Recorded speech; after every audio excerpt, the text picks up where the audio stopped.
In Iraq, September of 2006, during the Muslim holiday of Ramadan, things got heated and the battlefield started to change. This was shortly after I saw on CNN that Al Anbar had been lost, and all the politicians and the talking heads back home were wondering why we were there. It was a difficult fight every day. We were pretty good at what we were doing for a long period of time. We were killing bad guys. We were taking bad guys off the battlefield. We were finding IEDs. We were doing what we needed to do. We were being successful. When you go to a combat zone, you expect that the enemy's going to get a vote. We took injuries from IEDs. Some of them lost legs. Some of them lost arms. Some of them have injuries inside that they're still dealing with. But the loss of life is different. It's different.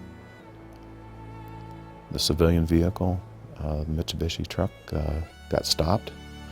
The driver took off running. The two other ones got out of the vehicle and raised their hands. The driver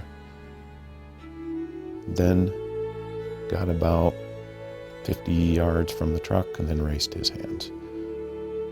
I had people that started to dismount out of the vehicles to go and police him up like we'd done many times before.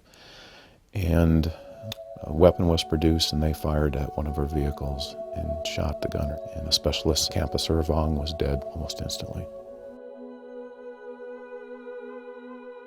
Staff Sergeant Scott Nisley was out of the vehicle, turned to fire at the direction the shots came from, and because we had two of the enemy that had gone one direction and one that had gone the other direction, he took his eyes off the enemy that had gone, the driver that had gone the other direction, and returned fire at those that had fired at Specialist Irvang's vehicle. When he did that, the insurgent driver picked up his weapon and fired at Scott Nisley and killed him. I wasn't on the ground at the time. I was back in my headquarters monitoring the situation. When shots are fired, it gets confusing. There's a lot of, their first report's always wrong. We were trying to get clarity of what was going on. As the dust settled, we had a couple dead insurgents, and I had 2 dead soldiers. It's never easy when it's somebody you've known for a long time. Sergeant Nisley was a former Marine, retired as a major. He joined the Iowa National Guard after 9/11 and served in the Sinai with me, and just a quality guy.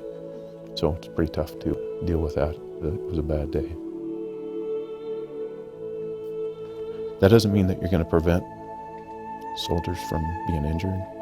You're not going to prevent good people from becoming killed because the enemy has a vote. That's just the way it is.